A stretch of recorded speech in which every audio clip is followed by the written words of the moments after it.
I am joined today by my friend Andy. Hello, Andy. Hello, Andy. Yes, it's the other Andy B on the station, which does get a little bit confusing. I am the original Andy Sometimes. B. That's all I'm going to Yeah. say. Original and best, I say. I would say so. We're here today to talk about your latest book. Yeah, that's about right. Which is called From Doubt to Disciples Unlocking the Great Commission. And there's a really amazing forward from someone named Andy B. There is the very same Andy B. Some say it's the highlight of the book, but I wouldn't want to comment on that. I definitely can't comment. Um, just give us an overview. What was the purpose of this book? What are you hoping to help it to do? Yeah, so I originally wrote. It began as a series on my blog, a series of posts that I wrote on my blog, and then it sort of evolved and developed from there into the book. So it really the idea was examining the Great Commission as sort of set out in Matthew 28. So Jesus's kind of commands to his disciples for what they were to do, but I sort of felt like a lot of people don't really understand what the Great Commission is. It sounds very straightforward on the face of it, and everybody kind of recognizes, oh yeah, that's the mission Jesus left the church to fulfill. And I guess if you asked a lot of people, and this is kind of the concept of the book, is how would you describe the Great Commission? A lot of people would probably answer, it's telling other people about Jesus. And that's true in a kind of a general sense. But actually, if you read Jesus's words, it's a lot more specific than that. He goes into a lot more detail. And so the thought behind the book was really to try and explore kind of step by step through the words that Jesus left with us as the Great Commission. Is it simply just telling other people about Jesus? Well, certainly that's part of it, but actually it goes a lot deeper than that. And so the book takes us through that journey really and says, right, well, actually, what are the things that Jesus left for us to do? And then a few ideas about how we could actually fulfill them. I guess the most obvious question for me to ask right now is what was the thing that surprised you as you started to look deeper into this and think, okay, so the Great Commission, the idea of telling people about Jesus, it's more than that. Was there a component of the more than that part that made you a bit surprised and you thought, I didn't actually know that was there? Yeah, I guess what surprised me was so as I say, initially everybody thinks, oh, it's telling other people about Jesus. People kind of bracket it into the Great Commission is evangelism, and while that's true, I think Jesus also talks about making disciples. He talks about teaching people all of the things that he taught them.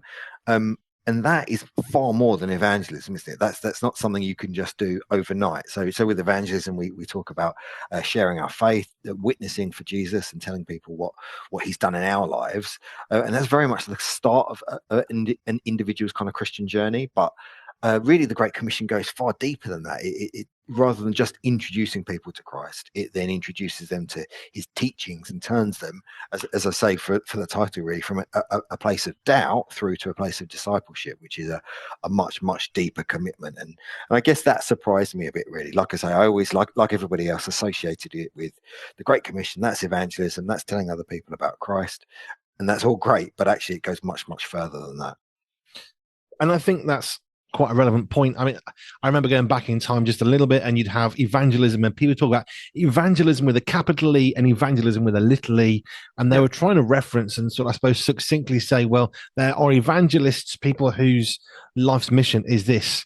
yeah. This is their day job, if you like. And then there are the little e evangelists, and that's the rest of us. And I always remember thinking, wasn't that a bit condescending? That what? So you're saying they're more important than us, and what we do doesn't matter.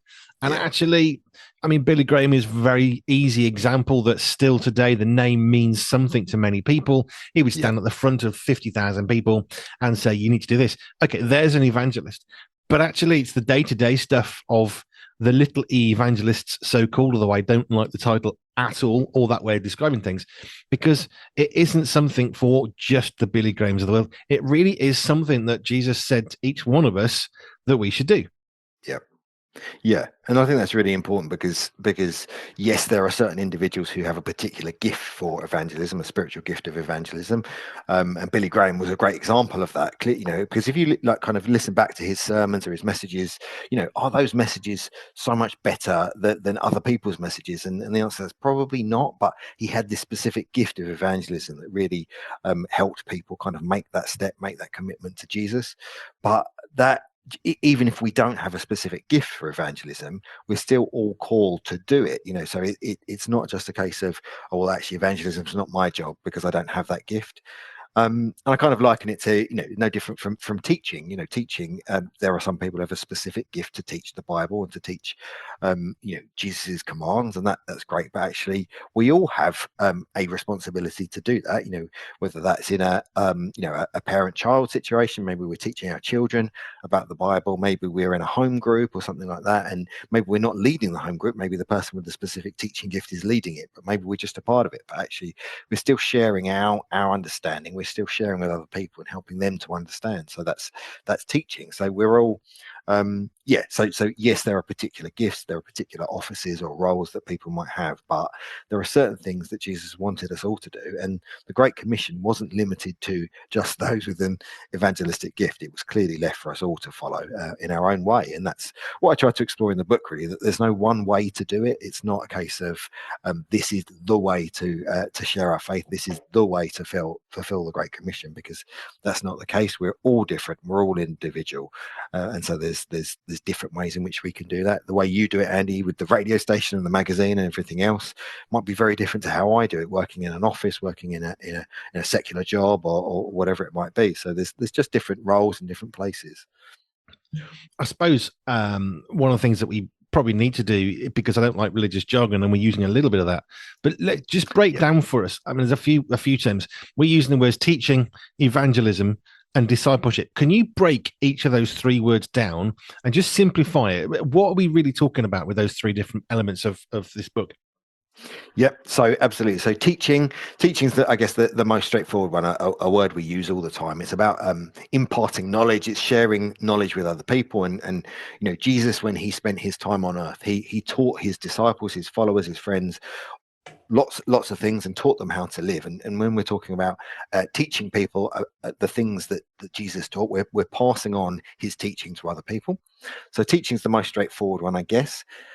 Disciple is probably not a word we use that often, or discipleship, but a disciple just means follower. It's someone who follows Jesus. I explore this in the book, really. It's about how we follow Jesus, and it's more than just like a physical following. It's actually a commitment to follow him, to follow in his ways of doing things.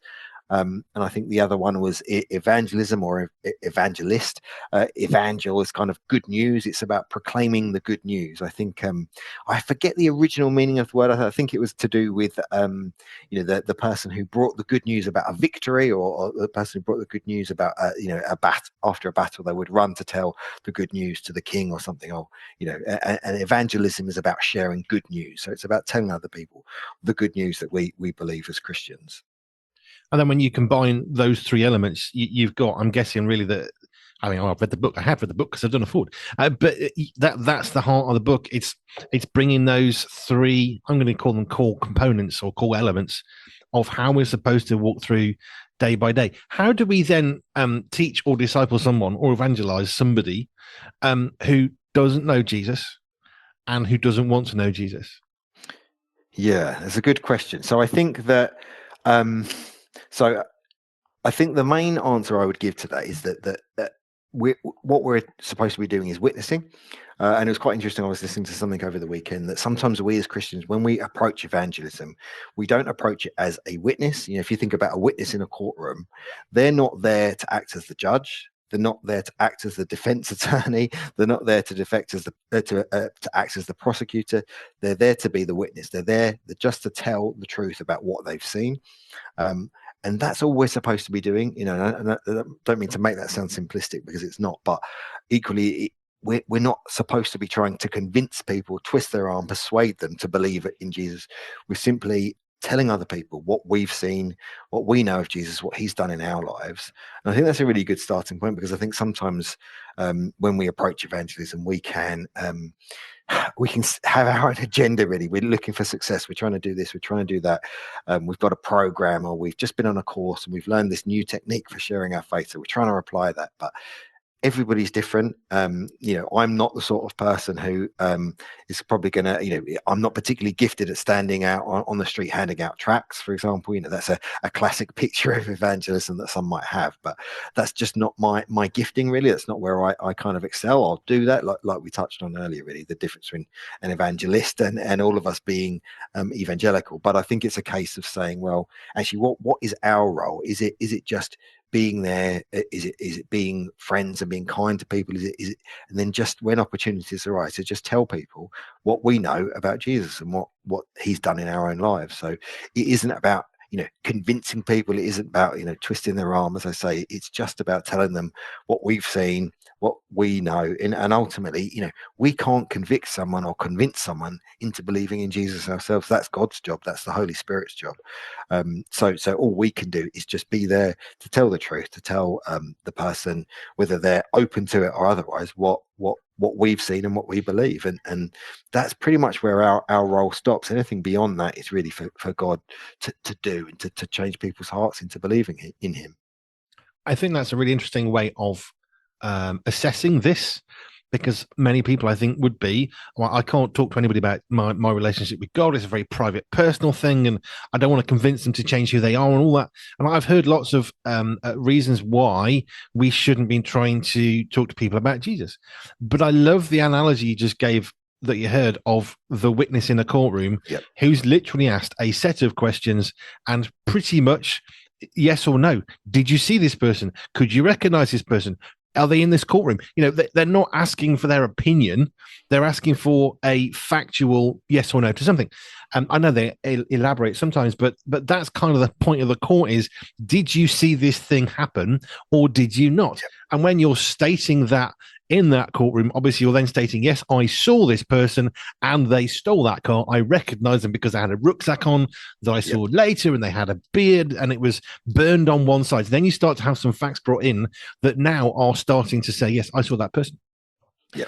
No, but just like a courtroom, that one witness is never going to be enough to convict anybody. There has to be other corroborating information. So they're not trying to win the case. Like you say, they're there just to give one perspective, which is their own perspective on a set of events, which is what we see, I suppose, other very clearly similarity to that would be the New Testament. Matthew, Mark, Luke, and John. They are literally witnesses to what Jesus did, and they wrote what they saw.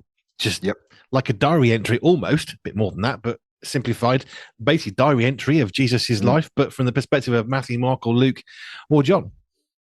And that's absolutely right. So the book of Luke in the Bible, which is the quite a detailed account of Jesus' life, was possibly I don't think this is definitive, but it was possibly part of the evidence that was submitted. So Paul, the Apostle Paul, who was kind of on trial for sharing his faith, he appealed to Caesar, and I've heard it said that the Luke's document was part of that evidence. It was a statement of, this is what we've seen, this is what Jesus did, this is his life, and it sets it all out right from the beginning through to the end. It's a document. It's part of that evidence, really, and I think that's the case. Really, I think we sometimes feel an immense amount of pressure as Christians to, and it's self-inflicted pressure to share our faith. And clearly, it's the right thing to do. If we find, it's like if you find the cure to cancer and you keep it to yourself, clearly that's wrong. Well, we as Christians believe that we found, this amazing treasure in Jesus. So it would be completely wrong of us not to tell other people about it. But we put this pressure on ourselves to be able to convince other people that what we believe is true. And actually, that's not really our job. Our job is just to simply tell them what God has done in our own lives and what we believe about Jesus. And if people are open to it, they can ask more questions. They can read the Bible for themselves. They can look into it more deeply. But that job of convincing someone, it doesn't come from us. It comes from God himself. So I think it should take some pressure off of us. But it still doesn't, it's still hard. Evangelism is still hard. I personally, I haven't written this book from the perspective of someone who's got it all figured out. I've seen people who, are so naturally gifted at evangelism or telling other people or sharing their faith. And it's amazing, and that really isn't me, which is part of why I wrote the book the way that I did, which was really examining Jesus's words. That and part of the book talks about Jesus's authority.